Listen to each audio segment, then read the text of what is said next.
Hey, welcome back everyone. This is Blue Dolphin with the Hoplite Security channel, and today in this video we're going to be doing some Splunk incident response, identifying and detecting exploitation in the environment with the Try Hack Me Practice Lab. Let's get into it.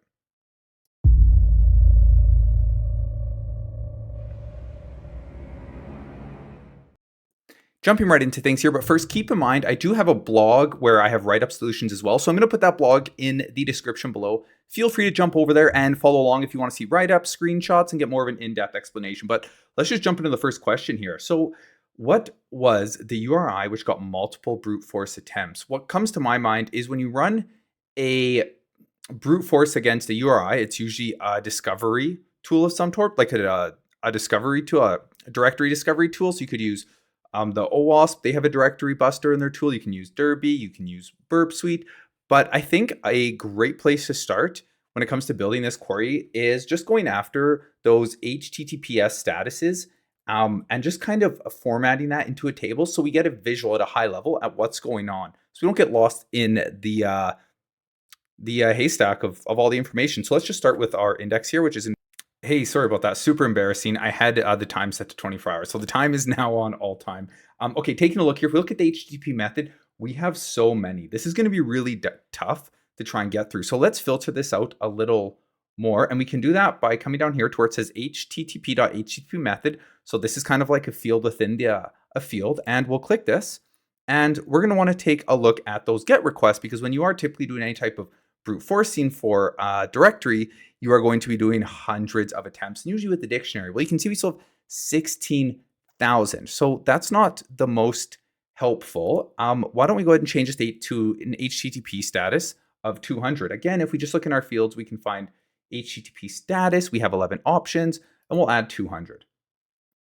So we've narrowed it down, but 10,000 events, this just isn't going to work.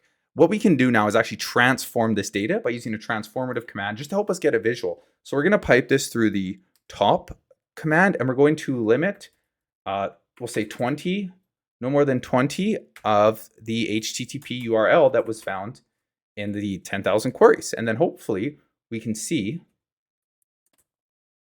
our culprit. So this is going to load. You can see we have 20 here. So the URL that was hit the most was Joomla administrator index.php.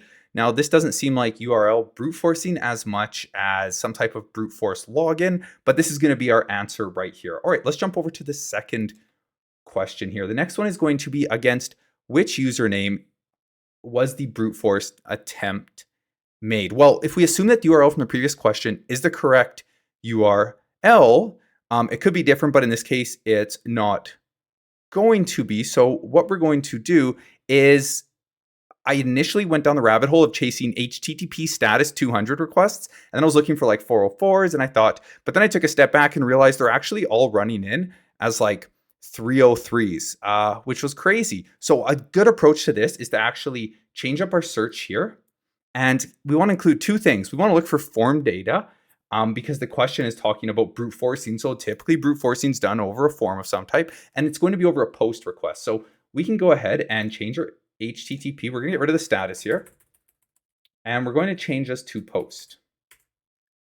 And then we're also going to say if form data exists. We don't know what it might look like, but let's just say form data equals star. And then I meant to get rid of the top limit command, so let's get rid of that.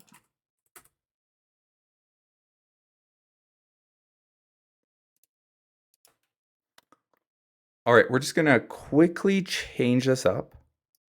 All right, so here's what we're going to do. We're going to, all right, we got thousands of events with the HTTP source stream. Let's narrow this down a little more. Let's go ahead and add our destination IP, which was given at the top. We're going to add HTTP method to post, and then we're going to add form data and just look for the word username. So let's add that to the query. Okay, so you can see here we have all our fields up here, our search queries, and we have 420 events. So let's take a look at the form data and see if we can just get at a high level what that looks like. Although, you know, I guess if we're going to do this proper, we should probably pipe it in. Let's go ahead and pipe it into just into a transformative command here, top. All right, you can see here we've added top limit to the top 20 of form data submissions. And one thing we noticed right away is admin is in all the usernames. So safe to say admin is going to be our answer, which it is. All right, let's move on to the next one. What was the correct password for admin access to the content management system I'm running? I'm not really Batman.com. All right, this is kind of a silly one. So all we really have to do here is change the form data and just put the username admin in here. And then we're going to see the submissions with admin. However, we don't have the right password yet. So, all right, how I built the command here is I changed it up a bit. So we have our source type, of course, HTTP. I put in our destination here, which is our server. And of course, we have the post request. And I put in the URI from the previous question as well. I said, hey, only show me form data that has admin in it, because we know that's our username. And then we use two transformative commands. The first one, table on form data and source IP, and then to sort it by source IP. So once you render this up, you'll notice everything comes from the same IP, but if you flip it to reverse order, you'll actually see there's this one IP here, and they made an attempt using Batman. Do you see this? And this is going to be the answer, because you can see there's the string, like there's nothing saying this canceled out or didn't work. I guess we need more info, but this is in fact our answer here. It's Batman. So let's get over to the next one. How many unique passwords were attempted in the brute force attempt? So how I went about this one is we have 413 events.